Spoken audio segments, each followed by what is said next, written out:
Bahasa Indonesia ini nggak kepakai, kalau di Inggris atau di Cina nggak kepakai. Tapi Quran kami bawa keliling dunia semuanya gitu, tetap gitu semua bacaannya bang.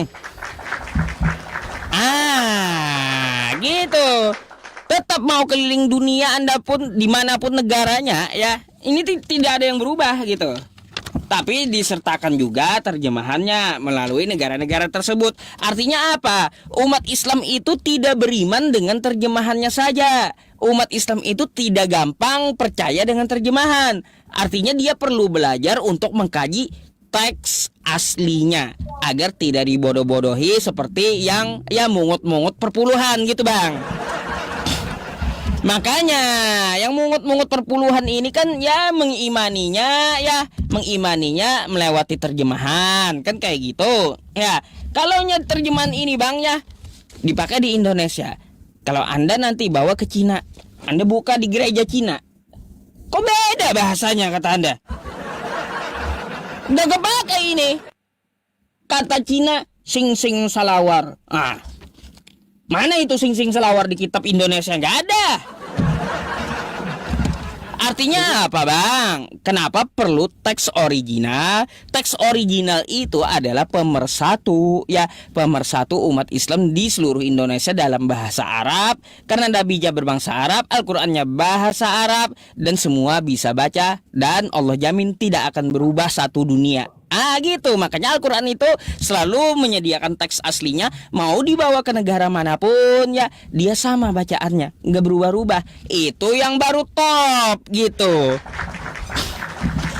Kalau tadi yang kau bilang kan, kalau kita pergi ke Inggris tidak bisa mereka baca itu bahasa Indonesia. Kalau kita pergi ke Cina tidak bisa dia membaca bahasa Indonesia. Kan setiap negara kan Pak Ustadz, bahkan bukan hanya setiap negara, setiap suku dan setiap bahasa itu bisa diterjemahkan yang namanya tadi isi dari Bibel itu tadi, sehingga dipermudah. Kalau menerjemahkan terjemahan boleh bang ya, tapi disertakan teks aslinya. Kurangnya kitab abang ini ya, tidak disertakan teks aslinya. Kalaunya disertakan teks aslinya, nanti ada Kristen yang belajar bangkrut gereja. Tahu gitu kebenarannya kayak gimana melalui teks yang asli. Pada kabur jemaatnya, pada pinter gitu. Gitu bang. Jadi mungkin itulah pemahaman saya tadi tentang Yohanes 14 itu ayat apa itu Ustaz, ayat 8 dan 1 ke 14 tadi, menurut keyakinan saya atau kepercayaan saya itu Yesus itu telah menyatakan sebenarnya dirinya bahwasanya dia berkaitan dengan Allah Bapa gitu. Apa yang dikerjakan Tuhan Yesus adalah dipekerjakan Allah Bapa gitu. Karena Ya Allah Bapa itu. karena Allah Bapa itu tidak bisa dia melakukan. Kalau dia datang sebagai Allah Bapa, maka datang sebagai adik. Jadi dialah mengambil pekerjaan Allah Bapa Bang, itu sebagai Yesus itu bukan Bapa bang. Yesus itu bukan Bapa. Bukan. Yesus itu hambanya dari Bapa tersebut gitu. Bukan Bapa dia. Gak ada juga pengakuan Bapa yang di sorga, aku adalah Yesus, gak ada.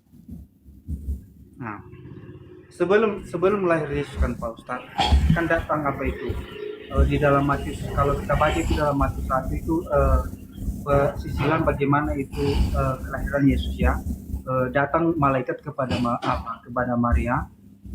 Dia mengatakan kamu akan nanti mengandung, menentukan nama dia Yesus. Nah di situ dia artinya sebelum lahir Yesus ini sudah datang malaikat kepada Maria gitu loh Pak Ustaz. Jadi itulah menandakan bahwasanya keyakinan kami sebagai orang Kristen ya Pak Ustaz. Itulah sebuah pengharapan ketika Yesus ini sudah mati di kayu salib, dia bisa bangkit. Artinya ada pengharapan bagi kita yang di sana yang masih hidup apabila kita sungguh-sungguh bertobat gitu loh Pak Ustaz. Bang, saya mau tanya dulu. Yesus itu jadi Tuhan sesudah dia mati atau sebelum mati? Yesus itu sebelum atau sesudah gitu maksudnya Pak Ustaz? Iya, waktu dia dilahirkan sampai sebelum dia disalibkan, apakah dia Tuhan? Atau setelah dia disalibkan lalu bangkit baru jadi Tuhan? Atau gimana? Setelah dia lahir ke dunia ini Pak Ustaz. Kalau Yakin. misalnya kita apa namanya kita pelajari karena dia menjelma menjadi manusia, artinya Baik. ketika dia mengambil rupa manusia, menjelma menjadi manusia, Bang. saya juga dia apa? Baca lo ini, baca Cuma ini dia dulu Bang. Oke Pak Ustaz. Nih ya, silakan Anda baca dulu nih.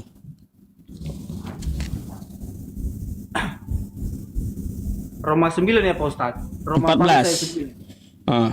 Sebab untuk itulah Kristus telah mati dan hidup kembali supaya ia menjadi Tuhan baik atas orang-orang mati maupun atas orang-orang hidup.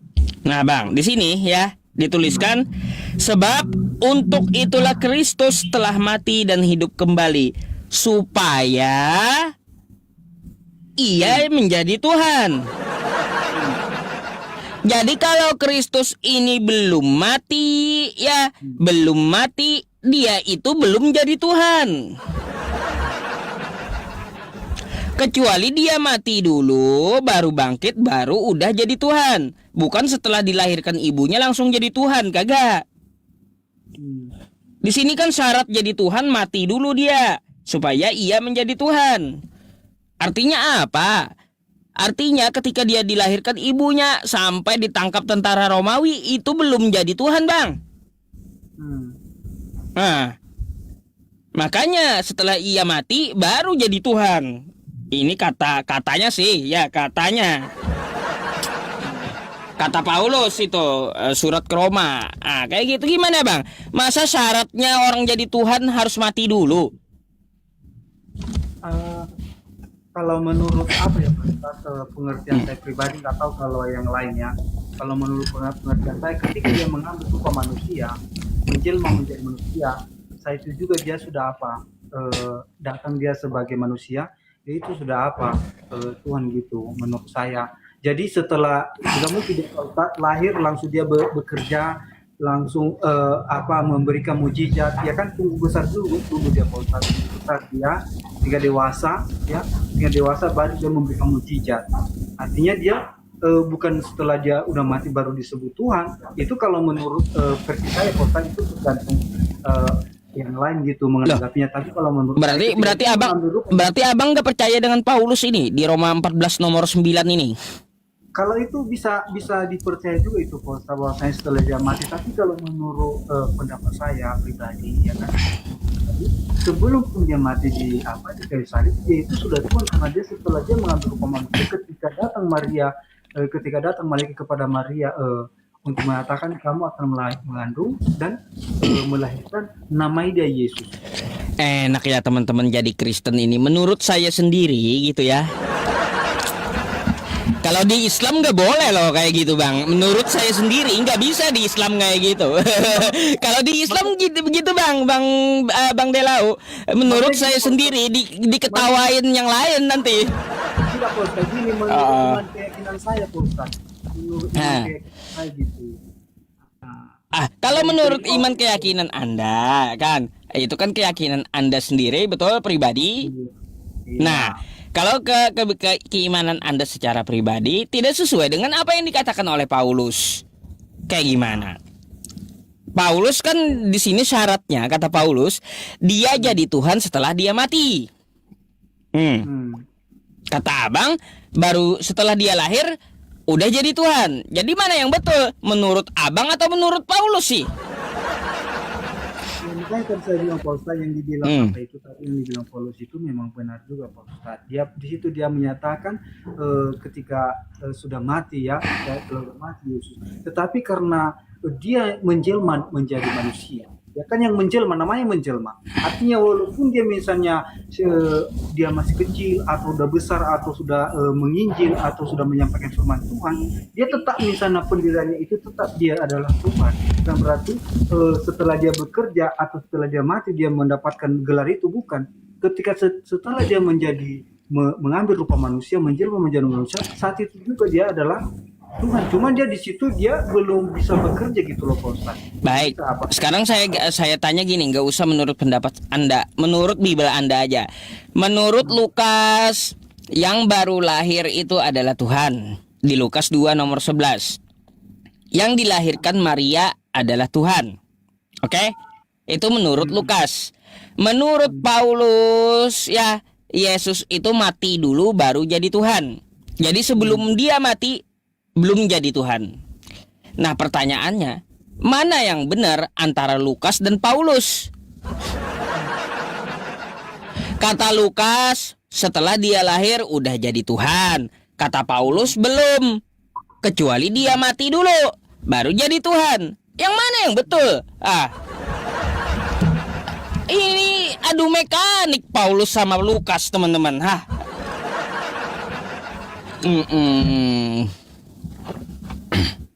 Ya, kalau tentang pernyataan Paulus itu tadi Pak Ustadz, ya di dalam apa tadi ya, di dalam Roma 14 ya Pak Ustadz, biar saya bukan dulu ya Pak Ustadz ya, karena kalau nggak kita dapat teks-teksnya dari atas Pak Ustadz, sehingga kita tidak tidak bisa kita simpulkan gitu loh Pak Ustadz, kalau menurut versi saya Pak Ustadz ya.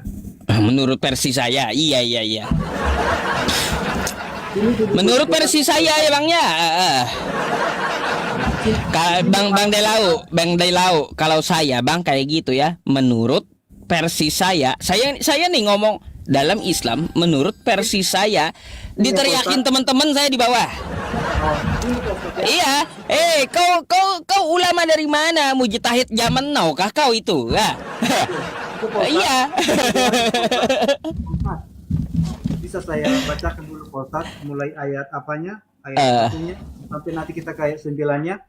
Coba Abang baca dulu ya, dengarkan teman-teman. Bang Delau mau khotbah dia. Saya mau ambil minum sebentar Bang, habis nih. Ya, sebentar aja saya balik sambil baca dulu ya, oke? Oke Pak Ustadz. Oke. Ya tunggu datanglah Pak Ustadz dulu.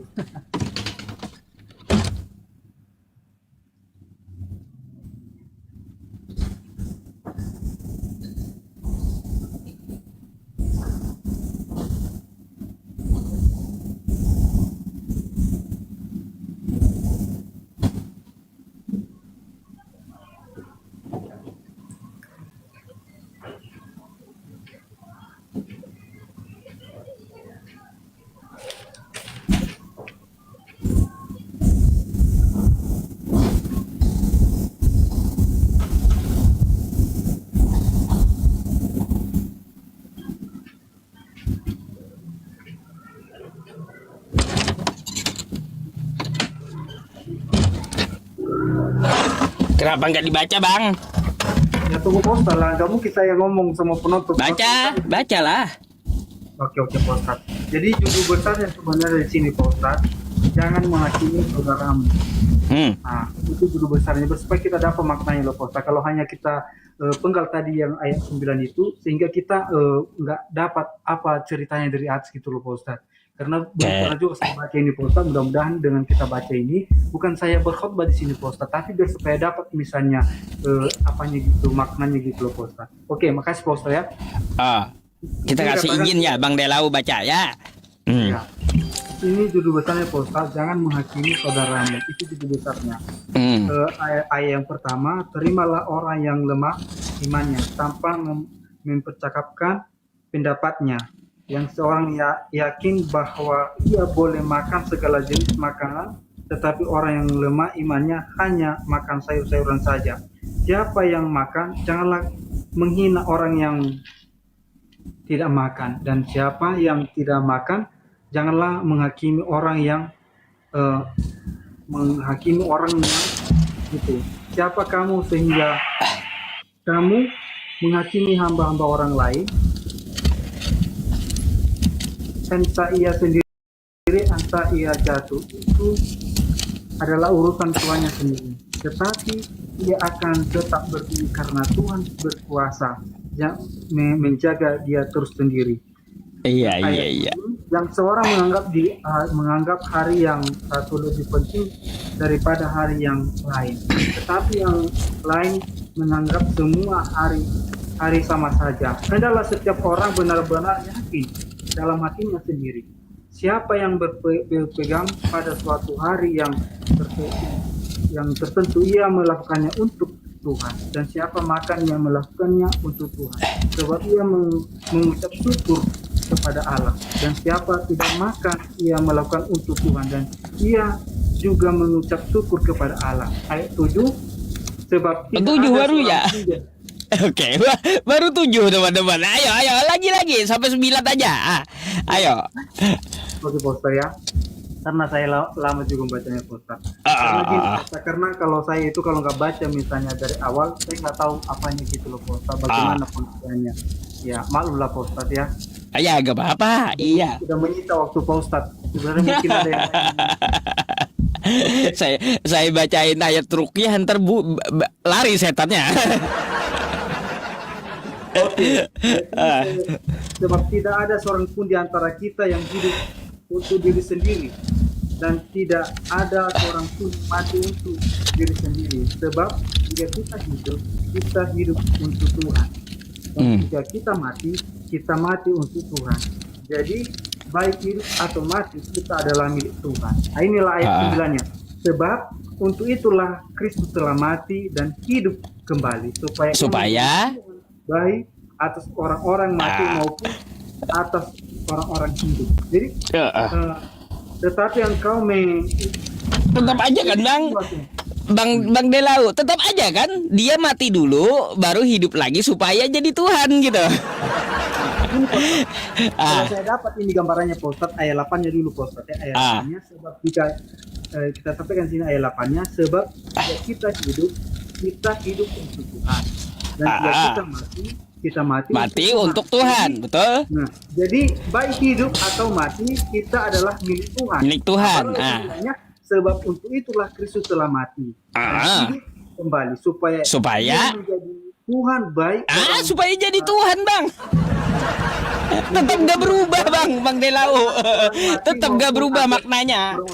Oke Pak Ustadz, gini maksudnya Pak Ustadz. Saya sudah mulai dapat apanya ini maknanya Pak Ustadz. Gini. Nah, kenapa mati Yesus itu? Biar supaya dia juga Tuhan bagi orang yang mati dan orang yang hidup. Maksudnya pengertian di sini Pak Ustadz, kalau bisa saya ambil maknanya, artinya walaupun kita mati, ya, atau sebelum datang Yesus, mungkin ada juga orang baik, ya kan? Ada orang baik yang sudah mati dalam kebenaran itu Pak Ustadz. Jadi artinya, Bang, begini, saya mau tanya sama abang penjelasannya seperti itu. Jadi kalau Yesus itu belum mati, berarti dia belum jadi Tuhan untuk orang mati gitu. Itu pula pertanyaannya. Gitu, kalau menurut saya tadi itu Pak Ustadz, artinya dia itu mati mati untuk apa juga, Tuhan untuk orang yang mati juga, yang sudah mati, dan Tuhan juga bagi orang yang hidup. Nah, gitu maksudnya pengertiannya Pak Ustadz. Kalau dia belum mati gimana? Nggak lolos jadi Tuhan gitu. Kalau dia nggak mati gimana? Kalau dia nggak mati gimana? Kalau dia nggak mati? Kalau dia nggak mati apa Ustaz, berarti dia gagal misalnya visi misinya untuk apa? Untuk gagal. Nggak jadi Tuhan dia. Nggak jadi Tuhan. Pengertiannya di sini Pak Ustaz. Kan gitu. Bang, kan paham kan kosakata supaya ia menjadi Tuhan. Kan gitu. Supaya ia menjadi Tuhan, betul gak? Kalau dia supaya jadi Tuhan syaratnya mati dulu lalu hidup. Kalau dia kagak mati gimana? Kagak jadi gitu. Kagak jadi Tuhan. Kan gitu. Ayat 8 itu tadi Pak Ustaz dikatakan, kalaupun kita hidup adalah untuk Tuhan, kalaupun kita mati adalah untuk Tuhan juga. Jadi artinya baik orang yang hidup, baik orang yang mati juga adalah Tuhan atas apa. Dari sini aja pun kita udah tahu itu Pak Ustaz. Yang 9 ini baru saya mencerna ya, kalau menurut pengertian saya tentang ayat tersebut tadi, ayat 9 tentang Pak Ustaz, dia sudah mengatakan dirinya di sini melalui Paulus. Dia mengatakan bahwasanya Yesus adalah apa? Tuhan, ya, Tuhan baik orang baik, Tuhan atas orang mati baik orang yang jadi yang mana yang betul Bang antara Paulus dan Lukas tuh? Mana yang betul antara keduanya? Ya, di situ tidak ada disampaikan itu Pak Ustaz bahwasanya tentang apa yang Pak Ustaz sampaikan tadi, bukan itu tentang yang dimaksud di sini. Tetapi yang dimaksud di sini adalah tentang pernyataan meyakinkan orang di Roma ya. Ini tadi kan Paulus di Roma menguatkan kepada jemaat di Roma mengatakan bahwasanya Yesus itu mati baik orang yang mati dan baik orang yang hidup. Wah, Bukan jungkir disampaikan balik itu bang bahwa kalau kayak gitu namanya.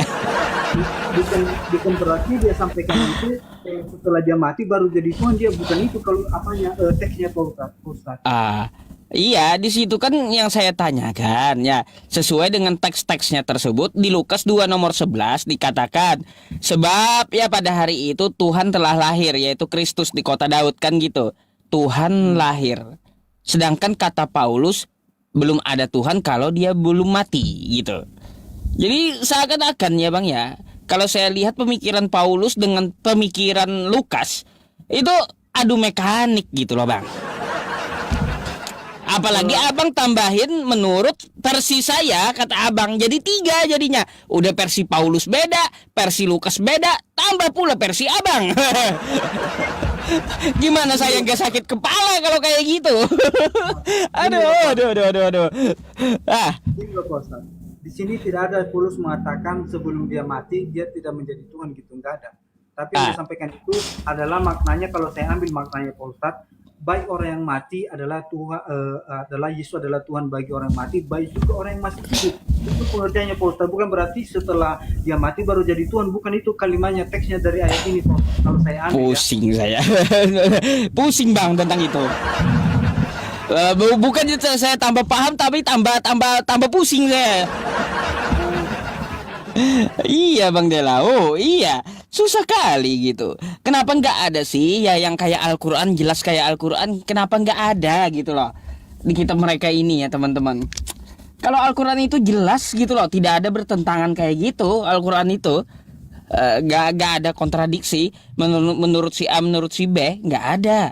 Tapi kalau ya aduh, kitab Kristen menurut Paulus begini, menurut Lukas gini, menurut Bang Delao kayak gini. Jadi yang mana yang betul gitu loh. ya, mungkin dari cara Pak Ustadz mengartikan ayat 9 ini seperti itu. Tapi kalau saya mengartikan ayat 9 itu bukan seperti itu. Saya mengartikan ayat 9 itu bahwasanya Tuhan Yesus itu Tuhan atas orang mati dan juga orang yang masih hidup gitu.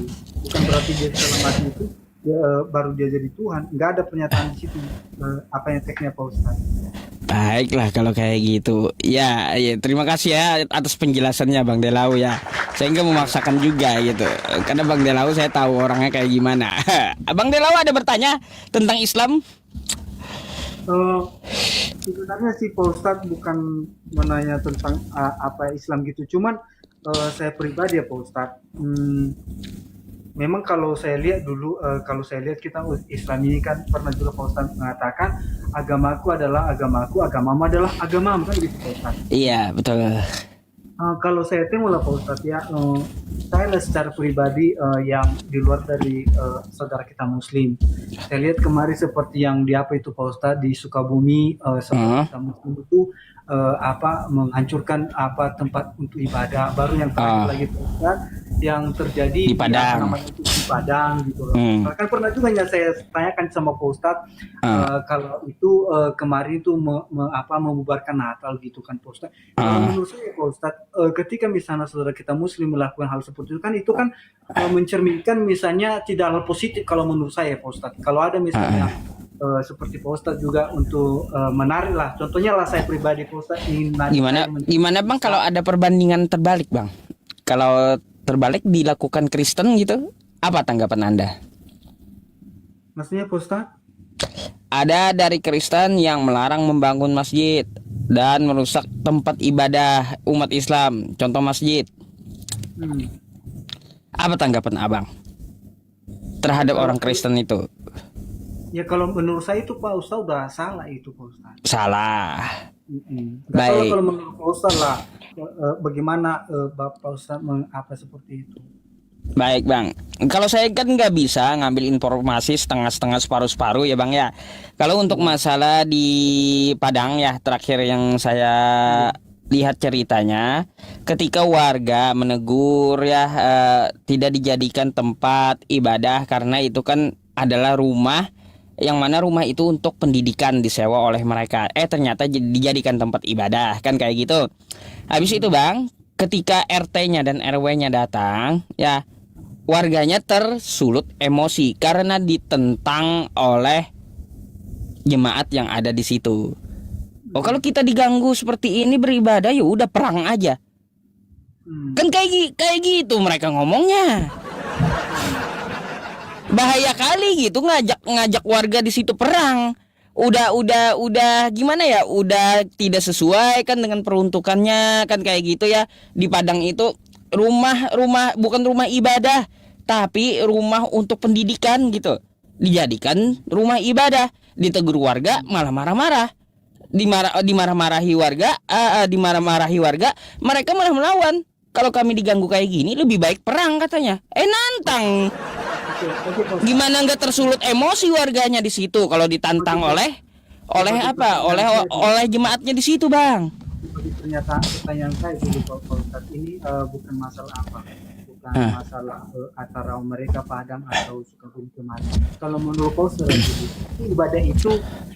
ibadah itu apakah itu tidak baik gitu loh Pak? Kalau ibadah baik, Bang. Yang Abang katakan itu bukan berkaitan tentang masalah ajaran, Bang. Kalaunya pengrusakan kayak gitu bukan terkait masalah ajaran atau sara, bukan. Jadi terkait masalah aturan-aturan yang ada di daerah setempat. Itu sih menurut saya ya. Kalaunya di ajaran Islam nggak ada merusak ibadah. Waktu perang pun kagak boleh merusak rumah ibadah umat Islam itu. Baik rumah ibadah Islam sendiri masjid ataupun rumah ibadah dari Kristen atau di luar Islam gak boleh dihancur meskipun ada perang. Gitu. Apalagi hidup di sosial gak boleh menghancurkan rumah ibadah orang lain gitu. Oke? Nah, gitu Bang.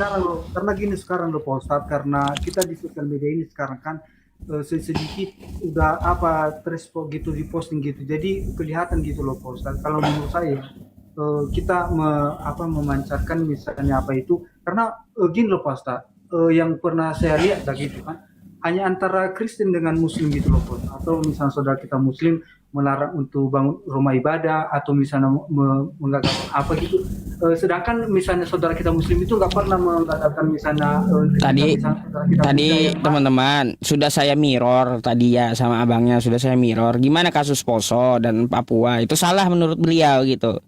Salah menurut abangnya Poso dan Papua gitu. Gitu. Biar jelas teman-teman yang tulis di bawah gitu, biar nggak terulang-ulang. Lanjut Bang. Iya, karena gini loh Pak Ustadz, kita itu kan ibadah gitu. Kenapa dilarang gitu? Kenapa pengaruhnya gitu kalau kita ibadah? Itu kan ketika misalnya orang beribadah itu kan berbuat yang baik gitu loh Pak Ustadz. Ya gini Bang, ya terkait masalah ibadah perbuatan baik saya tahu, tapi untuk masalah penghancuran bangunan, izin bangunan itu tergantung dari pemerintah daerah setempat gitu. Gitu Bang. Malah kalau menurut saya kan Pak Ustadz, kalau memang saudara kita Muslim ini adalah agama yang benar kalau menurut saya Pak Ustadz. Malah kalau misalnya ada yang tidak mengizinkan gitu, malah harus ustadznya itu yang datang. Ayo kita biarkan saudara kita ini orang itu beribadah, bukan malah gitu loh Pak Ustadz, malah dilarang gitu. Ya artinya gini Bang, kalaunya orang-orang Islam ya Bang ya memang ya menyerukan agar tidak mengganggu gitu kan kayak gitu. Tapi kalaunya udah terkait peraturan daerah, siapapun bisa menegakkan aturan kan gitu Bang.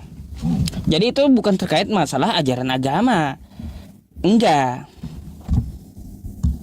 Itu loh Pak Ustadz, kalau hanya masih sekali misalnya terjadi itu kan Pak Ustadz, mungkin antara itu perbedaan pendapat atau apa gitu. Tapi karena udah ini bulan 7 kemarin ya, bulan 7 termasuk itu Pak Ustadz, yang terjadi di Sukabumi, cepat kali sekarang kita lihat itu di sosial media ini Pak Ustadz. Cuman kalau dulu ya Pak Ustadz, waktu masih umur 9 tahun saya sempat ngepes dengan agama kita Muslim. Kenapa saya ngepes di agama Muslim? Karena ketika masuk kita di ruang ibadah itu kita harus cuci tangan, cuci kaki, dan kita pun harus tinggal di luar gitu. Artinya kita sucikan ruangan ibadah. Ya, itu aja ajaran Yesus kayak gitu emang Bang. Nggak tahu Bang. Nah, tapi setelah saya lihat itu kan Pak Ustadz dilarang untuk bangun rumah ibadah gitu. Begini, padahal dulu saya ngepes gitu, suka gitu dengan apa. Nah, itulah Pak Ustadz. Jadi saya sharing juga sama Pak Ustadz seperti ini ya. eh, yang baik juga diambil, kalau nggak baik juga nggak usah diambil gitu. Ya, itu hanya sharing gitu ya teman-teman. Oke. Iya Pak Ustadz. Hanya keluh kesah ya, keluh kesah dari Bang Delau. Tapi udah saya jelaskan itu menurut Pemda setempat, nggak bisa menurut saya. Jadi tergantung dari peraturan daerah setempat gitu Bang. Ya, setiap rumah ibadah itu ada 90 KTP minimal di sekitaran rumah ibadah tersebut mereka tinggal. Ini ya mau bangun gereja Bang ya di tengah-tengah umat Islam, siapa penghuni gerejanya, siapa? Kagak ada di rumah tersebut sekitaran gereja itu 90 KTP orang Kristen. Tapi KTP orang Kristennya tinggalnya di beda kelurahan, di beda kota. Apa ceritanya? Enggak nyambung gitu dengan peraturan negara. Akhirnya digeruduk orang, merasa terjolimi Kristen ini. Itu yang saya tidak sepakat Bang. Jadi ada cara-cara licik dari Kristen ya untuk membangun gereja. Kayak gitu. Pak Ustadz tadi bilang kan, itu tadi ada 90 KTP gitu kayak Pak Ustadz. Tapi di tempat saya ini ya Pak Ustadz, di mana saya berada sekarang ini adalah mayoritas Kristen. Dan itu tidak ada 90 orang yang saudara kita muslim, tapi dibiarkan dirikan apa loh Pak Ustadz, mesti dibiarkan misalnya dirikan masjid, nggak ada 10. Ya kalian protes lah kalau kayak gitu.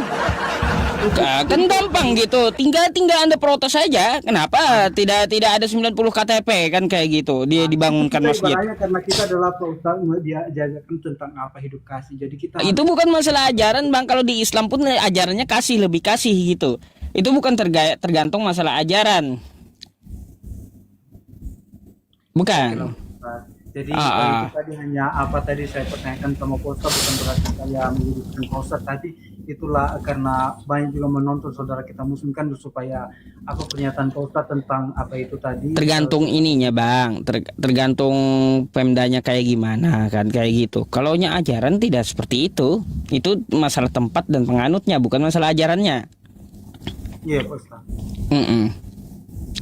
Oke, ada lagi Bang Delau. Jadi soalnya ada yang mau antri di bawah tuh. Oke, teriak-teriak dari tadi minta naik. Jadi terima kasih banyak lah Pak Ustadz sudah diingetin ya Pak Ustadz. Iya, sama-sama Bang. Ya sialah Pak Ustadz di sana. Oke.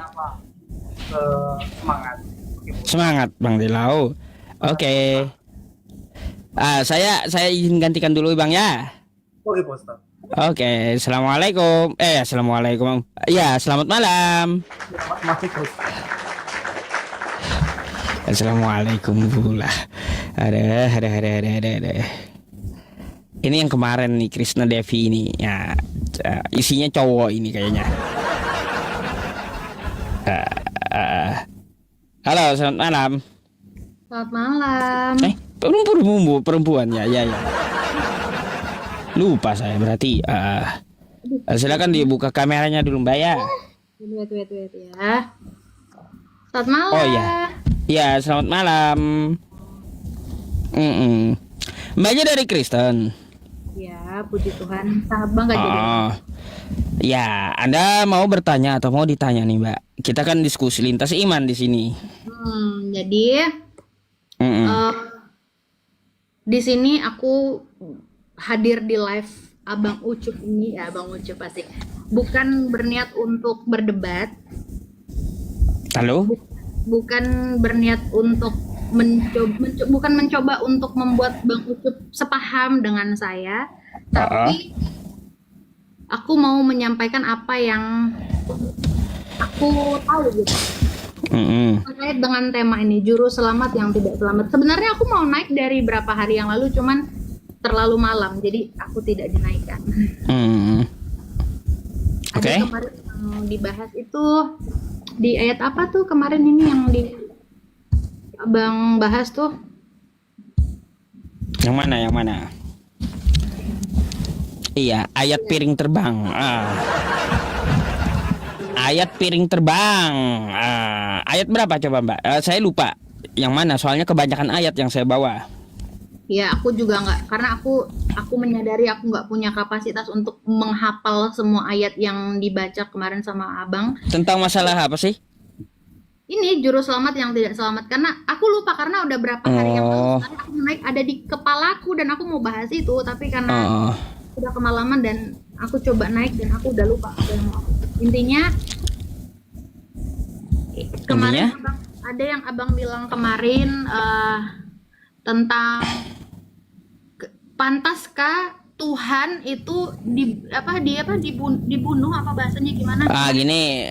Gini, itu pertanyaannya kayak gini. Pantaskah Tuhan kalah dengan ciptaannya?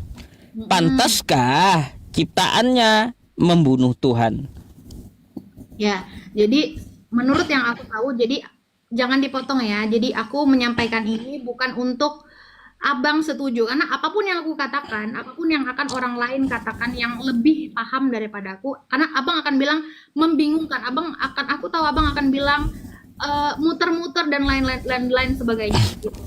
Jadi yang aku tahu sesuai dengan firman Tuhan bahwa di Perjanjian Lama segala sesuatu tentang itu sudah dibuatkan.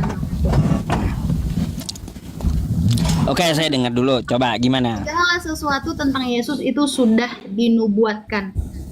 Jadi, halo? Seperti contoh ayatnya? Abraham, dengar dulu. Abraham waktu dia mau mengorbankan anaknya tidak jadi karena ada Tuhan bicara sama dia, jangan kau apa-apakan anak itu. Karena aku akan menyediakan korban untuk dia sendiri gitu.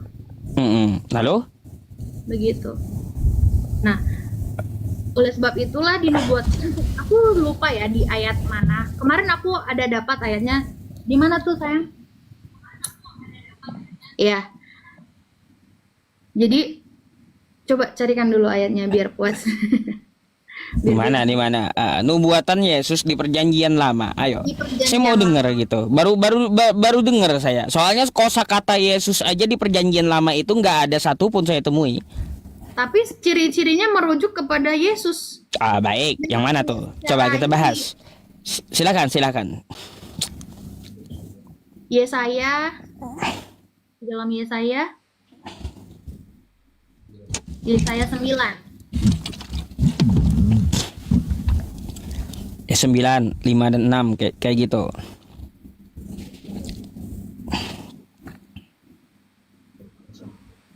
Iya, aku baca ya. Di Yesaya 9 ayatnya ini yang 6 ini ya. 6. Seorang anak telah lahir untuk kita, seorang putra telah diberikan untuk kita, lambang pemerintahan ada di atas bahunya, dan namanya disebutkan orang penasehat ajaib, Allah yang perkasa, yang kekal, Raja. Baik. Menurut Anda itu buat Yesus? Iya. Coba Anda baca lagi. Sebab telah lahir, telah itu akan datang atau sudah terjadi? Aneh juga Mbak ini. Nah, itu yang saya bilang. Apapun yang akan saya katakan, aku tahu. Loh, kan saya kan mengkritik teksnya toh Mbak. Akan bilang aneh, akan bilang gini, sebab seorang anak telah lahir. Artinya kan udah terjadi di saat itu juga. Bukan kayak gini bahasanya, sebab seorang anak akan lahir. Nah, kalau akan lahir bisa. Tapi kalau telah lahir berarti terjadi di zamannya saya juga. Itu adalah nubuatan, Bang Ucup. Oh, nggak bisa disebut nubuatan kalau udah terjadi. Telah itu udah terjadi dia. Enggak. Sebab itu seorang anak telah lahir. Jadi keyakinan kami, Bang Ucup. Makanya apapun yang akan saya katakan di live ini akan selalu dibantah. Oke. Mbak, ya, kenapa saya membantah itu? Karena sudah mempelajari dari orang Yahudi. Ya, apa kata Yahudi? Sebab seorang anak telah lahir untuk kita, itu siapa yang dimaksud? Itu adalah Raja Hizkia. Apa arti Hizkia? Hizkia adalah Allah menyertai kita. Itu maksudnya. Bukan untuk Yesus. Raja Hizkia di zaman itu telah lahir dia. Nih. Abang Ucup, di mana dalilnya Hizkia? Bentar.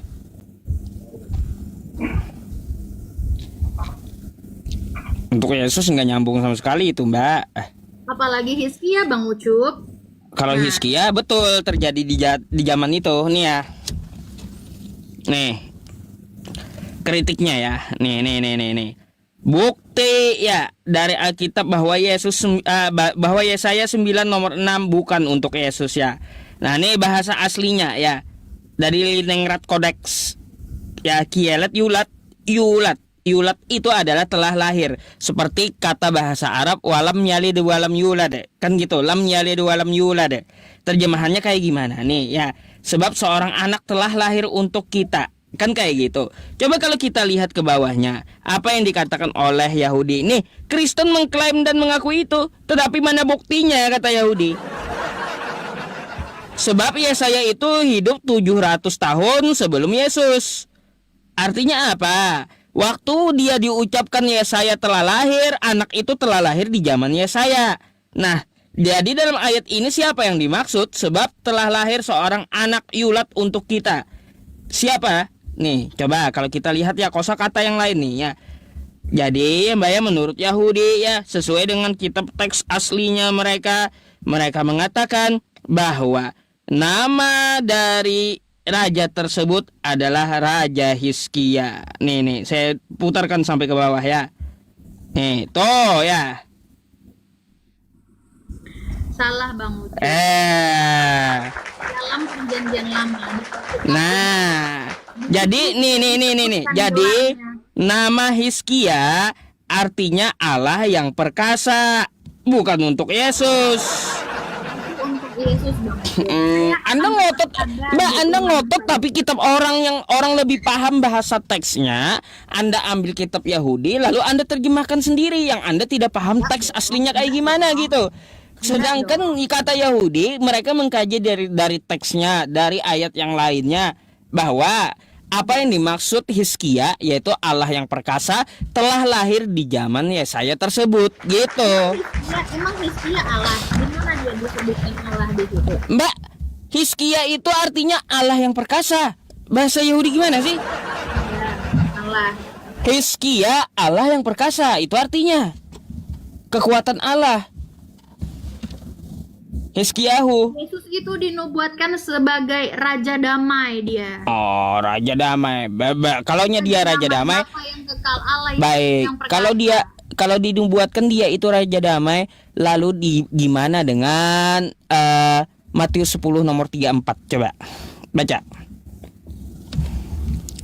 Yus 10.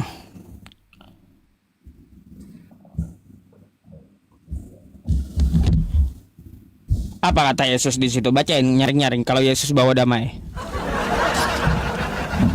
Itu membawa pemisahan. Bagaimana itu membawa pemisahan? Saya nggak bisa mengikuti ayat ini begitu aja, Bang Ucup. Nah, kan kata Anda Yesus bawa damai. Faktanya Yesus bantah dia bukan bawa damai ya. Nih. Dong, Abang Ucup Nih. lari kemana-mana. Jangan kamu menyangka bahwa aku datang untuk membawa damai. Udah salah mbaknya berarti. Ya, membawa damai di atas bumi. Aku datang kata Yesus bukan untuk membawa damai, melainkan pedang kata Yesus. Jadi yang namanya Raja Damai itu bukan Yesus, karena Yesus dia mengaku bukan membawa damai, tapi membawa pedang. Jelas itu gitu. Artinya Yesaya 9 nomor 6 itu, Mbak. Iman saya, karena yang saya bahas di sini adalah sesuai dengan tema yang ini, juru selamat yang tidak selamat, Bang Ucup. Iya. Yang saya bahas tadi Yesaya 9 nomor 6 tadi yang Anda sampaikan kepada saya kan terbantah semua gitu. Itu untuk Yesus, nggak bisa dijadikan dasar bahwa apa? Bahwa Yesaya 9 nomor 6 itu ditujukan untuk Yesus. Apa yang Abang baca tadi di Matius 10, kata pedang di situ bukan berarti itu kekerasan fisik, tetapi lebih kepada perpecahan dan apa nih? Ya tetap aja mau diartikan apapun pedangnya Yesus ngakunya nggak bawa damai, Mbak. Gimana sih? Jangan Mau dia bawa pisau kayak mau bawa kapak kayak tetap aja dia nggak bawa damai. tapi Jangan kita mengartikan firman Tuhan itu sesuai dengan logika kita, Bang Ucup. Bukan logika, saya membacakan yang tertulis, tapi Anda mau nambah-nambahin. Kitab orang aja mau Anda obok-obok sendiri gitu. Gimana sih? Udah dibilang seharusnya kan tadi saya menampilkan kepada Anda dari teks aslinya, kajian dari Yahudi, Leningrad Codex gitu. Yang dimaksud Yesaya 9 nomor 6 telah terjadi di zaman Yesaya 700 sebelum Yesus itu lahir, 700 tahun sebelum Yesus itu lahir gitu. Telah lahir seorang anak yang namanya Allah yang perkasa, Hizkiyahu namanya. Bang terlalu jauh. Kita kan bahas sesuai dengan tema ini. Kenapa Anda bawa saya ke Yesaya juga? Ya karena memang itu nubuatan. Karena kan abang bilang, pantaskah seorang Tuhan? Jadi pertanyaannya, Nah, juru selamat yang tidak selamat, pantaskah Tuhan mati dengan ciptaannya? Pantaskah ciptaannya mengalahkan Tuhan? karena memang itu sudah dinubuatkan, dia memang harus mati Di mana dinubuatkan? untuk menyelamatkan. Mental, Mbak. Dinubuatannya di mana? Yesaya 9 nomor 6 sudah dibuktikan, bukan untuk Yesus. Seperti Abraham dulu, di zaman dulu di perjanjian lama, untuk menghapus dosa harus ada korban, harus ada korban. Ada korbannya manusia. Dengar dulu, di zaman dulu di perjanjian lama dituliskan kalau perbuatan dosa itu harus ada penebusan. Penebusannya pakai apa? Melalui korban. Itulah yang dilakukan sama Abraham waktu itu. Abraham pakai apa dia berkorban? Anaknya sendiri, Ishak. Aduh, ngaco. Dia diuji. Lanjut. Apa lagi? Nah, Abraham waktu itu diuji. Abraham waktu itu diuji. Nah, Habis itu? akhirnya ada suara yang bilang, atau apa-apakan anak itu. Udah, lalu lanjut. Karena aku akan menyediakan korban bagi diriku sendiri. Pakai apa tuh korbannya? Domba. Baik. Hewannya? Disediakan oleh Tuhan Oke, sendiri. hewan. Lanjut. Zaman Musa apa? Ininya? Bahannya apa? Korban tebusan itu. Intinya pada perjanjian lama itu, Bang Ucup, mereka, mana nih? Di perjanjian lama itu, Mbak, ya korban tebusan dosa itu domba, terus tai sapi. Nah, itu bisa. Ini, Bang Ucup, sama seperti yang umat Muslim lakukan saat ini. Jadi tai Ya kan? tai sapi kan nebus dosa di perjanjian Benar nggak, lama. Bang Ucup? Sama seperti yang Nggak ada di Muslim, nggak ada penebusan dosa itu, nggak ada. untuk apa berkorban? Untuk apa bahasanya berkorban? Berkurban itu perintah Allah karena perintah mengikuti milah Abraham. Apa itu? Ya itu berkurban. Ya Abraham kan berkorban untuk Berkurban apa? Berkurban itu adalah mengikuti salah satu yang diperintahkan Allah kepada Abraham. Gitu. apa korbannya? Untuk apa korbannya? Untuk dibagikan kepada fakir miskin. Gimana sih? Untuk sedekah. Kagak ada korbannya ditumbalin Tuhan di situ, nggak ada. Gitu. Jadi Mbak dulu itu ya Abraham pakai domba. Terus Nabi Musa di zaman para nabi nggak ada pakai manusia, adanya pakai tai sapi. Terus ada pakai bara. Itu korban tebusan dosa. Berkorban untuk itu, Bang Ucup. Nah, sekarang kita cari. Dosa. Baik, kita cari di mana dinubuatkan menebus dosa pakai kurban darah manusia. Itulah yang Abraham lakukan waktu itu. Itu domba. Bukan manusia yang saya cari di mana Tuhan menyatakan bahwa dia akan menebus dosa dengan darah manusia. Menggenapi segala nubuatan di perjanjian Iya, lama. di mana nubuatannya, Mbak? Itu yang saya tanya. Apakah di perjanjian lama di zaman Abraham atau zaman Musa atau zaman nabi lainnya bahwa Tuhan berkata, akan datang anakku menebus dosa memakai darahnya? Mana kayak gitu? Ajaran nabi siapa yang kayak gitu loh? Tunjukkan sama saya. Jangan ngarang, nggak ada para nabi itu ya menubuatkan bahwa menebus dosa memakai darah manusia. Nggak ada sama sekali dari para nabi. Ini udah puluhan kali saya tanyakan, Mbak, bahkan sama pendeta Anda pun saya tanyakan. Nggak ada satupun yang mampu menjawab pendeta Anda. Bukan nggak mampu.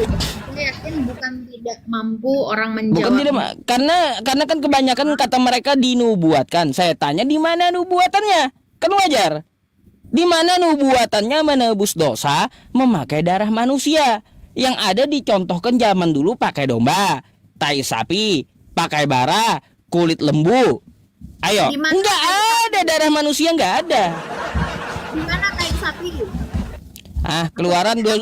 Keluaran 29 nomor 14. Mau saya bacain? Nih ya, saya bacain ya. Nih. Kait tai sapi nebus dosa loh. Nih tai sapi nebus dosa nih, ya. Keluaran berapa tadi? 29 14. Nih, baca ya, teman-teman. Tetapi daging lembu jantan itu, kulitnya dan kotorannya haruslah kau bakar habis dengan api di luar perkemahan. Itulah korban penghapus dosa. Kulitnya dan tai sapinya, Mbak, ya. Kulitnya dan kotorannya tuh ya harus kamu bakar. Jadi Yang dibakar ini ya, kulitnya dan kotorannya, kulitnya dan kotorannya haruslah dibakar. Jadi tainya harus dibakar gitu. Jangan Udah- dipisahkan, Kang Ucup. Tetapi Udah daging dibilang juga itu nggak ada Mbak Krisna ya. Di Kristen di ajaran para nabi itu mengajarkan untuk menebus dosa pakai darah manusia, nggak ada. Makanya saya bilang yang ada pakai domba, pakai kulit hewan, pakai tai sapi, ada, pakai bara pun ada, sama. itu menurut Bang Ucup ya. Bukan menurut saya, menurut Bible Anda. Enggak ada, ini bukan menurut saya, ini menurut Bible Anda. Nggak Menurut bisa Bible Anda, saya hanya baca kulit sapi dan kulitnya ya dan kotorannya itu nebus dosa. Menurut Bible Anda, bukan menurut saya. Ngapain menurut saya? Tapi Bang Ucup salah menafsirkannya. Siapa yang nafsir? Dari tadi saya baca loh, nggak ada nafsir. Artinya salah. Mbak, dari tadi saya baca nih ya. Tetapi daging lembu jantan itu, nih baca saya ya. Kulitnya dan kotorannya haruslah kau bakar habis dengan api di luar perkemahan. Itulah korban penghapus dosa. Kulitnya dan tainya dibakar gitu. Itu sebagai korban penghapus dosa, penembus dosa. Nggak ada saya terjemahannya itu saya pelintir-pelintir atau saya tafsir, nggak ada, Mbak. Intinya Bang Ucup, sekali lagi saya bilang di sini saya bukan mau berdebat atau apapun itu. Karena apapun yang akan saya katakan, Bang Ucup tetap akan bilang nyambung, muter-muter segala macam gitu. Masalahnya Anda sendiri yang membantah Bible Anda, mau macam mana saya? Iya, kitab Anda sendiri aja Anda bantah, apalagi saya. Kan gitu. Gimana saya bantahnya? Tadi kan saya bilang tai sapi yang hapus dosa kayak gimana? Itu kan tertulis di Bible. Oke lah, itu zaman dulu. Tapi kan itu nggak layak untuk menghapus dosa begitu Bang Ucup. Logika sederhananya aja kayak gitu. Ya, itu kan artinya gini, contoh-contoh Makanya, Bang Ucup, terdahulu. Yesus datang ke dunia. Yesus datang ke dunia untuk menghapus dosa kami. Darahnya mahal. Hanya Sekarang itu. saya tanya, ada nggak orang yang mau berkorban? Gini Mbak ya. Gini, kalaunya ada ya di perjanjian lama nubuatannya darah Yesus itu mahal, darahnya untuk menebus dosa manusia. Di mana nubuatannya menebus dosa pakai darah manusia? Di mana? Yang ada nubuatannya itu menebus dosa pakai lembu, Ya, menurut pakai iman darah hewan. Ada. Yesus sebagai manusia, Tuhan kami itu sebagai manusia untuk menebus dosa kami. Jadi Mbak, gini ya, kalaunya darah manusia yang meminta darah manusia itu namanya menumbalkan manusia. Ajaran tumbal menumbal Anda tahu sendiri ajaran siapa? Ajaran setan, ajaran iblis tumbal menumbal. Ya, tumbal meninggal. Kan gitu ya. Coba Anda minta pesugihan tumbal menumbal tuh ya. Pasti. Minta darah manusia dia, minta darah manusia itu setannya. Kamu akan kaya, ya, tapi kamu ya darah adekmu harus kau ambil katanya. Jadi tumbal pula adeknya, tapi kaya dia, kan gitu. Jadi ajaran tumbal menumbal itu ajaran setan, Mbak. Gak ada Tuhan di zaman para nabi mengatakan akan menumbalkan atau menghapus dosa pakai darah manusia, itu nggak ada gitu. Dari tadi nggak ada bahas tumbal menumbal. Bang Ucup yang keluarkan. Ya bahasa udah, tumbal kalau ini kan Anda kan tadi mengatakan Yesus itu udah dinubuatkan. Saya minta datanya di Perjanjian Lama di mana dinubuatkan menebus dosa memakai darah manusia. Silakan, itu aja. Itulah yang Bang Ucup baca tadi di dalam saya. Ya saya tadi itu udah dibantah Yahudi untuk Raja Hizkia. Karena di situ apa ya teman-teman, kata yulak itu adalah kalau kita dalam bahasa Arab itu artinya fi'il madi, terjadi telah lalu gitu ya, bukan fi'il mudhari gitu, tapi fi'il madi, kejadian yang telah lalu. Artinya ya saya 9 nomor 6 itu Mbak udah terjadi di masa lalu sebelum Yesus itu lahir. Gak bisa dijadikan nubuatan. Jauh Bang Ucup, jauh sekali. Itu kan kitab Yahudi, Anda mau terjemahin kayak gimana lagi? Orang punya teks aslinya, bisa baca juga. Dia sudah mati, Nah, dia hidup, dia bangkit, dia naik. Intinya itu. gimana? Mau disangkal bagaimanapun, dia sudah mati, betul dia sudah mati. Kemanusiaannya yang mati, bukan ketuhanannya yang mati. Kemanusiaannya yang mati. Jadi yang di tiang salib itu yang mati manusia. Bagaimana? Jadi yang mati di tiang salib itu manusia. Kemanusiaannya, kedagingannya yang mati. Bukan Tapi Tuhan. Secara rohnya, kemanusiaannya yang mati, bukan Tuhan. Mati. Bukan Tuhannya yang mati. Bukan. Oh baik, berarti dosa Anda ditebus oleh bukan Tuhan. Betul nggak? Berarti dosa Anda ditebus oleh bukan Tuhan. Yang saya percaya Bang Ucup, Yesus itu dia 100% manusia, dia juga 100% Tuhan. Ya saya tanya dulu, di tiang salib itu yang disalib itu Tuhan atau bukan? Manusianya, tapi dia Manusianya, bukan Tuhan. bukan. Bukan. Berarti dosa Anda ditebus oleh yang bukan Tuhan, oleh manusia. Kenapa? Gimana? Jadi dosa Anda ditebus oleh bukan Tuhan, manusia yang bukan Tuhan. Bang Ucup jangan ajak saya muter-muter. Akhirnya kan saya juga jadi muter-muter karena Pertanyaan saya gini aja, simpel, nggak muter. Berarti di tiang salib itu yang mati manusianya. Berarti dosa Kristen ditebus oleh manusia yang bukan Tuhan, betul? dia Tuhan. Berarti Tuhannya ikut tersalib. Kan kayak gitu. Yang mana yang betul gitu? Tuhannya ikut tersalib atau kagak gitu? Jangan bikin bingung, bikin muter-muter jadinya. Karena memang sudah keras mungkin hatinya Bang Ucup, nggak bisa menerima ini.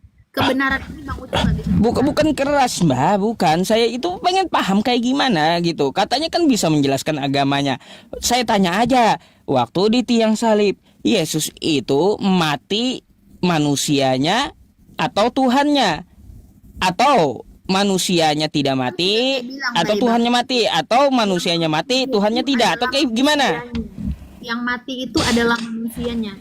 Bukan Yang Tuhan?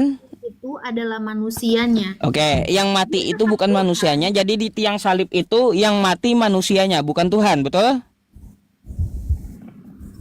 Karena gini ya, Bang Ucup ini agak muter. Waduh. Kan pusing ya, muter sendiri mbaknya. Saya hanya nanya sedikit loh. Di tiang salib itu kalau bukan Tuhan berarti yang mati itu manusia yang bukan Tuhan. Manusia dan dia juga Tuhan. Gini, Bang Ucup dengar dulu saya ngomong. Bang Ucup, Kayak gimana? Bang Ucup punya roh nggak di dalam tubuh Bang Ucup itu? Punya. Kalau Bang Ucup nggak punya roh, berarti nanti Bang Ucup mati semua rohnya mati gitu, enggak kan? Berarti Bang Ucup nanti matinya percayanya kemana? Terus apa lagi? Nah, jawab dulu Bang Ucup nanti matinya kemana? Ke barzah. Hah? Kemana? Ke alam barzah kalau kepercayaan kami. Ke alam barzah ya, anggaplah itu yang pengertian saya alam lah gitu ya, pokoknya alam mungkin apa. Nah, begitu juga Yesus itu Tuhan. Dia mati manusianya, tapi dia kan punya roh. Rohnya nggak mati, gitu. dong, karena dia Oh. Tuhan. Oh, Tuhannya ikut mati nggak? Berusaha. Ya, Enggak. sabar. Enggak dong, Bang Ucup. Enggak baik. Kalau Tuhannya nggak mati, rohnya nggak mati, cuma manusianya yang mati. Jadi waktu Yesus diutus, Dagingnya Ya. mati. oh dagingnya mati. Iya. Baik. Dagingnya mati, rohnya kagak mati, betul? Sarafnya mati. Oh, saraf-sarafnya mati. Baik. Mati, Waktu ya kan? Dagingnya nah hanya gini. hubungan itu. Waktu saraf-sarafnya mati, waktu dagingnya mati, Mbak ya, di tiang salib dagingnya itu mati. Di dalam dagingnya itu ada Tuhan atau tidak? Kan dia punya roh. Nah, di dalam dagingnya itu ada roh Tuhan atau tidak? Ya ada. Intinya dia nggak mati, Bang Ucup. Ah, yang mati, lalu siapa yang mati itu? Intinya nggak mati, intinya mati kayak gimana? Pusing saya. Makanya itu yang saya bilang. Iya pusing teman-teman. Coba.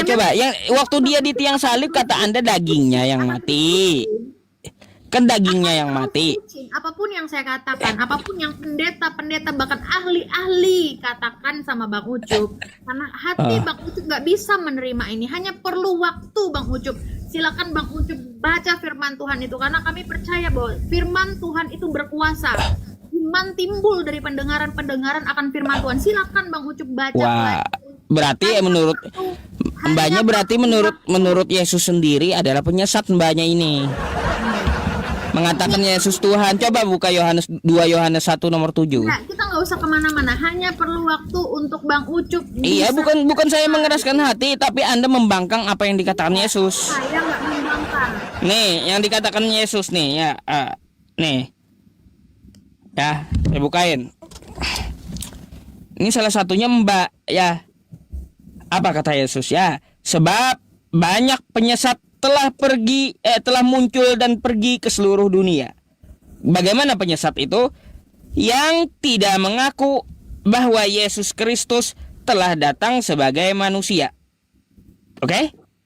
Itu yang kemarin Bang Ucup, saya rasa itu sudah sangat jelas dijelaskan kemarin. Kita kembali lagi ke ayat itu berarti kan? Ya iya. Bang Ucup Ada nggak di sini diakui sebagai Tuhan? Ada nggak? Coba baca di ayat yang ke-8 itu dikatakan apa? Waspadalah. Iya, waspadalah, kamu jangan kehilangan apa yang telah kami kerjakan itu supaya kamu dapat upah sepenuhnya. Betul. Jadi mengakui Yesus sebagai Tuhan ini adalah penyesat, ya. Karena di sini Yesus mengatakan bahwa Yesus Kristus telah datang sebagai manusia, bukan telah datang sebagai Tuhan dan manusia, bukan. Coba difokusin Sebagai manusia. seluruh dunia yang tidak mengaku, Bang Ucup, yang tidak mengaku bahwa Yesus Kristus telah datang. Berarti penyesat itu siapa? Jadi kita harus ngakuin Yesus itu manusia kan? Penyesat telah datang, muncul pergi ke seluruh dunia. Tidak mengaku, garis bawahi yang tidak Ya, mengaku. tidak mengaku Yesus adalah manusia, oke? Nah, mereka itulah yang disebutkan penyesat. Nah, sekarang saya tanya, apakah Anda mengakui Yesus itu manusia? Ya, dia manusia. Manusia, bukan Tuhannya.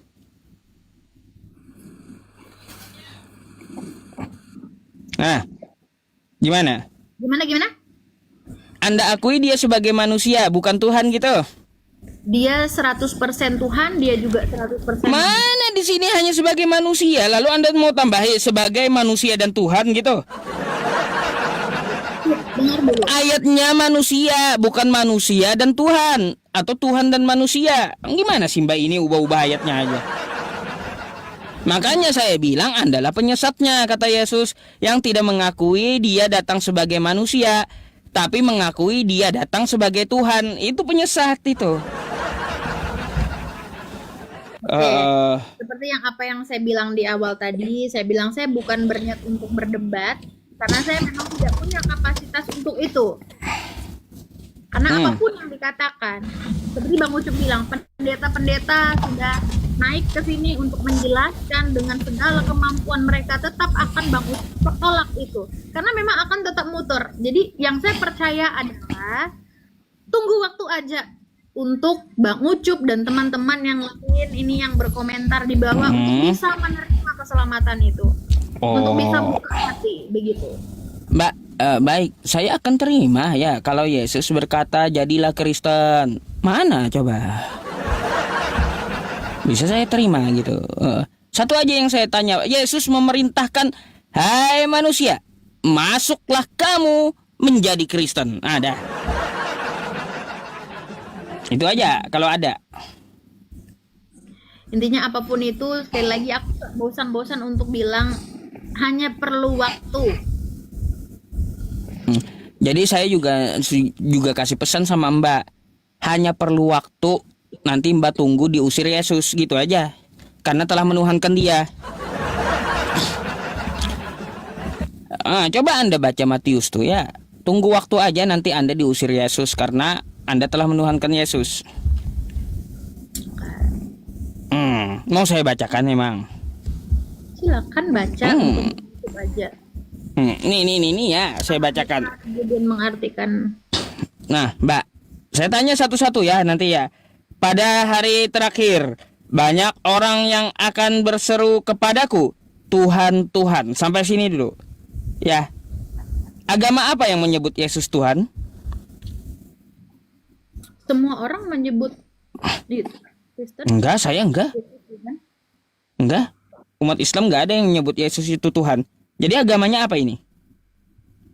Ya, anggaplah Kristen. Kristen, baik ya. Gitu kan. Bukankah kami bernubuat demi namamu dan mengusir setan demi namamu dan mengadakan banyak mukjizat demi namamu juga? Apa kata Yesus? Dijawabnya, pada waktu itulah aku akan berterus terang kepada mereka dan berkata, aku tidak pernah mengenal kamu Kristen, ya. Katolik kagak pernah aku kenal. Enyahlah daripadaku, kata Yesus. Kamu sekalian pembuat kejahatan. Tuh. Di ayat itu semua dong bacanya. Nah, yang menyebut Tuhan, yang menyebut Yesus itu Tuhan bakal diusirnya. Enggak begitu. Gitu.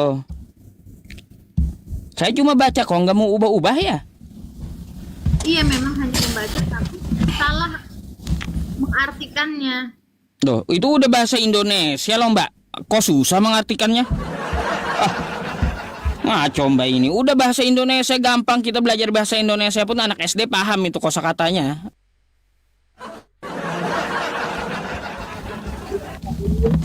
Tidak ada tujuan untuk menang berdebat di sini. Enggak, kalau Anda mau menang, saya izinkan Anda pemenangnya gitu dah, ya. Bukan debat itu bukan kalah menang, enggak ada. Tapi mikir atau mau mikir atau enggak gitu yang disampaikan oleh lawan debatnya.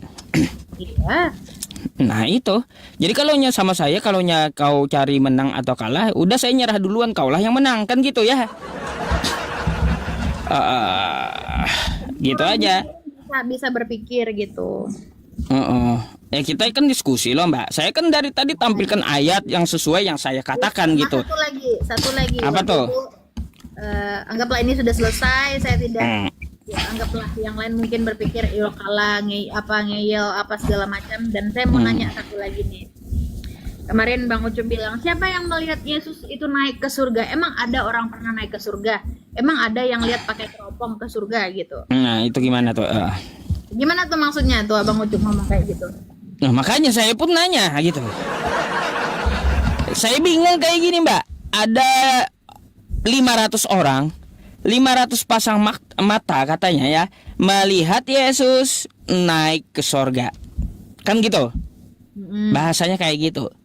Saya pikir ini 500 orang bisa lihat Yesus naik ke surga, mereka pakai teropong apa gitu loh.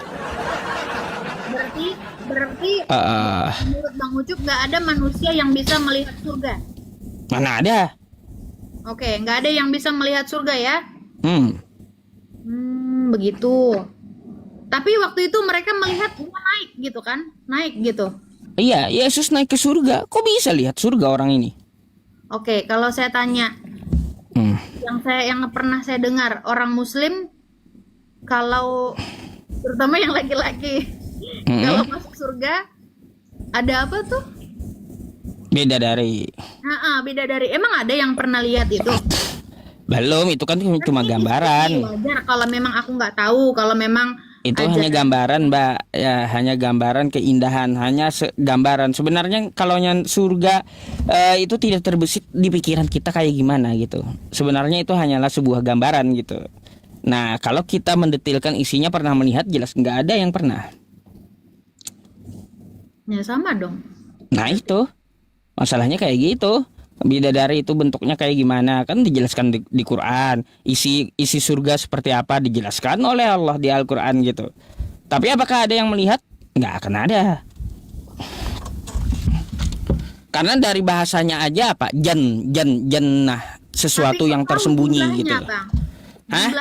Jumlahnya kok bisa tahu kalau memang hanya gambaran kok bisa tahu jumlahnya? Ya namanya pemilik surga yang bikin kayak gimana? Kalau pemilik surganya yang bikin pasti tahu isinya apa, kan kayak gitu. Kalau saya bikin rumah, ya saya yang tahu apa aja pondasi rumah saya, bahannya apa aja, saya yang tahu gitu. Di mana tuh? Itu siapa yang ngomong kayak gitu? 72? Kalau 72 itu cuma di hadis ya. Nah, di hadis Tujuh itu siapa yang di buat? hadis. Jadi ya kita akan diberikan pelayan 70 bidadari di surga. Lalu ditambah istri kita. Artinya istri kita dilayani, diratukan oleh para bidadari. Kalau kita punya istri ngapain ya melihat bidadari? Karena nggak bakal laku itu bidadari. Kenapa? Karena Ini kan- seorang wanita yang beriman. Ini kan Bentar. kita diskusi. Wajar ya Ya. kalau misalkan aku nanya. Kalau Ya nggak gitu, apa-apa. kalau gitu Jadi nggak gini boleh Mbak, dong. perbandingannya Kalau kayak gitu- gini. kalau Jadi gitu gini, nggak usah perbandingannya masuk kayak aja. gini. Di dunia Antara aja boleh poligami, boleh banyak Antara istri. gini Mbak, belum Tapi selesai, belum nggak selesai. usah masuk surga Jadi kalau kayak Mbak, gitu. halo, Di dunia halo, aja halo, bisa kok punya banyak halo, istri. cek. Jangan nge-lag dong. Cek. Aku masih ada di sini. Cek. Ngelek ya teman-teman. Tes. Berarti nggak usah masuk surga, Bang. Kalau di dunia Tes. aja masuk Jelas surga. ada nggak suara saya? Ada. Suaranya ada. Baik Mbak. Nah jadi kayak gini ya. Nanti di surga itu ada 70 bidadari ya. Habis itu ada istri kita. Istri kita ini jadi ratunya bidadari. Kalau sudah ada istri kita, mata bidadari itu nggak ada apa-apanya dengan istri kita gitu. Nggak akan ya laki-laki yang bersuami lihat-lihat bidadari lagi, karena istrinya sendiri itu jauh bedanya keindahannya daripada bidadari ya. Jadi bidadari itu ya bentar. Jadi bidadari itu disediakan oleh Allah Subhanahu wa taala bagi pemuda muslim yang dia berjihad di jalan Allah tapi belum sempat menikah. Tapi yang kalau udah menikah ya bawa istrinya. Nah kayak gini Mbak, kayak gini sebenarnya di dalam gini saya mau mirroring sedikit ya. Sebenarnya di tempat kami itu 70 kurang Mbak. Coba kalau di Kristen janji Yesus langsung 100 loh. Istrinya langsung 100 kalau janji Yesus. Mau ayatnya? Coba. Baik. Saya bukakan dulu ya. Di laptop aja nih. Intinya kalau menurut aku kalau memang di surga nanti disediakan bidadari, udah nggak usah masuk surga, di dunia juga bisa kok. Punya banyak istri bisa kan, bisa poligami. Kenapa sewot dengan poligami coba? Nggak apa-apa karena aku menyampaikan sebagai seorang perempuan. Kalau misalkan di poligami aku nggak mau gitu. Kalau misalkannya aku muslim, misalkannya. Kalau bukan karena poligami, Tuhan Anda nggak ada, Mbak. Nggak ada. Tuhan Anda itu hasil dari poligami loh. Ya, nanti kita bahas itu. Nih ya, Yesus menjanjikan 100 istri. Ya, coba kita lihat ya. Ini Matius 19 kok 24, 27.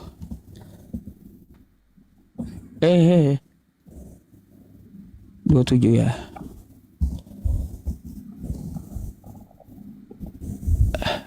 Matius apa bentar ya? Lukas, Markus atau Matius ya? Matius 19 berapa teman-teman? Saya lupa ayatnya. Markus 19:29 gitu kah? Bentar ya. Bentar Pak ya. nggak ada. Karena emang nggak ada Bang Ucup. Ada. Mana, Bang? Nah nih, Matius 19:29. Dari beberapa versi ya, di sini ada ya, banyak ya. Saya bacakan. Semuanya.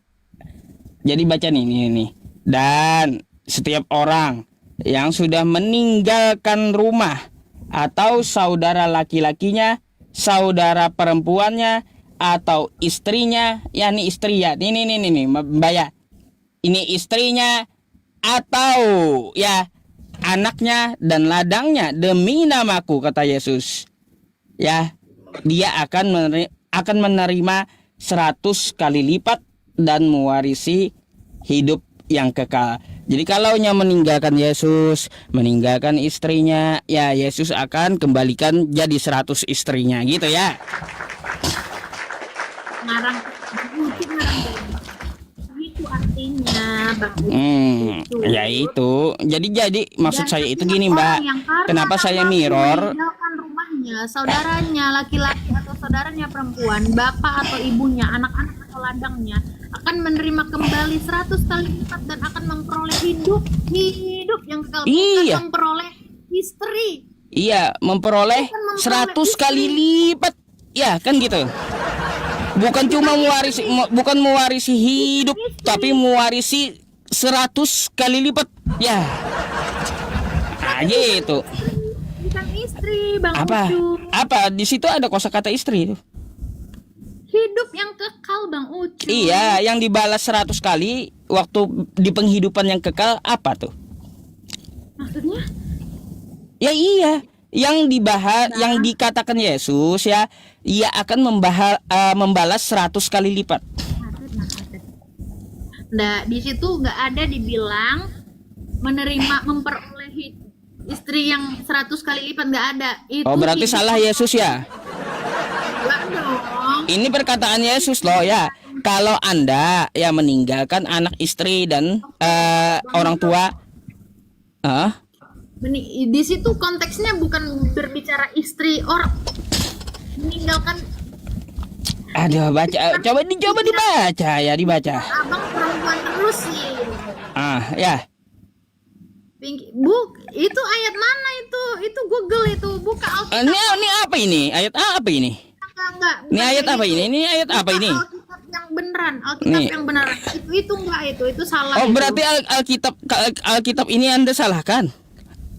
Itu Google ini. Kitab Anda aja yang benar gitu. Google. Mana dari Google? Ini dari Alkitab Sabda loh. Tuh. Alkitab Sabda. Alkitab Sabda. Kok Google? Ini dari lembaga Anda. Gimana sih? Bukan cuma buku Anda yang ada di situ yang betul. Ini dari lembaga Anda loh, lembaga yang sah. 100 kali lipat istri. Apa yang dikatakan oleh lembaga yang sah ini? Ada orang Kan beberapa tuh. Saya nggak bohong, Mbak. Anda nanti bisa cari gitu. Tidak ada, Bang Ucup, nggak ada. Di sini Bang adalah Ucup istri. itu salah. Di sini istri ya, dia akan membalasnya 100 kali lipat gitu. Terus gini, Kayak gimana? dua kata itu salah, itu nggak benar. Oh, salah Bibelnya ya. Oke, nggak apa-apa teman-teman ya. Kalau dia katakan, dia nyatakan Bibelnya salah, ya nggak apa-apa dah. Udah, lanjut aja. Oke, lanjut yang tadi Bang Ucup belum jawab. Tadi hadis yang menuliskan 70 bidadari itu siapa yang nulis? Apanya? Gimana? Maksudnya siapa yang menulis apa? Hadis itu tadi tentang bidadari itu tadi. Banyak berhamburan hadis bidadari itu, kenapa, Mbak? Iya, maksud aku kan Bang Ucup bilang di mana gambaran, di mana di situ dituliskan gambaran di hadis. Aku mau lihat, kan aku mau tahu. Ini kan kita diskusi Bang Ucup. Oh, kalau gambaran banyak di Al-Qur'an, kayak gimana? Kagak perlu hadis. Al-Waqiah ada, surah Ar-Rahman ada juga. Ya, sebentar. Saya carikan dulu ya. 56. Al-Waqi'ah 56 surat ke 56 tuh ya. Ah.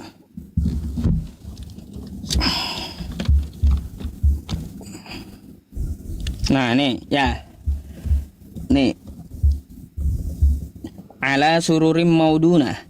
Mereka berada di atas dipan yang bertahtakan emas permata. Terus seraya bertelekan di atasnya berhadap-hadapan. Mereka dikelilingi oleh anak-anak muda yang tetap muda dan membawa gelas cerek, sloki dan yang lain-lainnya. Mereka tidak pening karenanya. Ini gambarannya, buah-buah juga ada ya. Dari apa yang mereka makan, daging burung juga ada, apa yang mereka inginkan, kan kayak gitu. Nah, di dalam surga itu ada bidadari yang bermata jeli, oke? Nah, terus laksana mutiara yang tersimpan baik. Sebagai balasan bagi apa yang telah mereka kerjakan, mereka tidak mendengar di dalamnya perkataan yang sia-sia dan tidak pula perkataan yang menimbulkan dosa. Akan tetapi mereka mendengar ucapan salam. Jadi kalau yang untuk masalah cuplikan itu gambaran, Mbak ya. Dinamakan gambaran-gambaran, ada buah apa yang kita makan bisa di situ ada gitu. Hanya terkait gambaran, tapi sebenarnya surga itu lebih dari itu gitu. Ya, oke, bisa. Kalau saya nggak heran gitu. Dari beberapa yang saya lihat dari ceramah-ceramahnya tidak menyebutkan itu sebagai sebuah gambaran, tapi pasti, Apanya? yaitu Pasti apa? bidadari itu. Oh, kalaunya untuk masalah masuk surga, apakah memang betul ada surga? Itu pasti gitu. Mungkin salah dengar Anda. Enggak sih. Mbak, gimana kalau di surga Anda? Kok ada perang naga sih? Saya mau tanya dulu dong sama anak, kenapa ada perang naga di surga Anda? Ini Bang Ucup. Apa yang Bang Ucup mungkin baca, aku nggak akan mau coba untuk mendebati hal itu, karena memang ya aku dengan rendah hati dan jujur bilang aku nggak begitu mengerti, bukan nggak begitu mengerti, nggak begitu apa dibilang, nggak begitu paham untuk menjelaskan maksudnya gitu. Nih, Mbak, tutup Anda ya, saya bukakan di HP lagi. Nih. Naga dikalahkan, maka timbullah peperangan di sorga. Mikael dan malaikat-malaikatnya berperang melawan naga. Dan naga itu dibantu oleh malaikat-malaikatnya. Ada perang, Mbak ya. Beda kali dengan surga kami gitu. Surga kami ada ketenangan, kedamaian, buah, makanan, ya, kenikmatan. Di surga Kristen ada perang naga. Waduh, nanti mbaknya disembur naga pula hangus nanti ya. Nggak apa-apa Bang Ucup, karena memang aku sekali lagi menyadari aku nggak punya kapasitas berlebih untuk menjelaskan isi dari firman Tuhan yang Bang Ucup baca, karena memang butuh hati yang terbuka untuk bisa menerima kebenaran itu, segala sesuatu yang dipikirkan, karena ya kalau kita mau berdebat kita nggak akan ada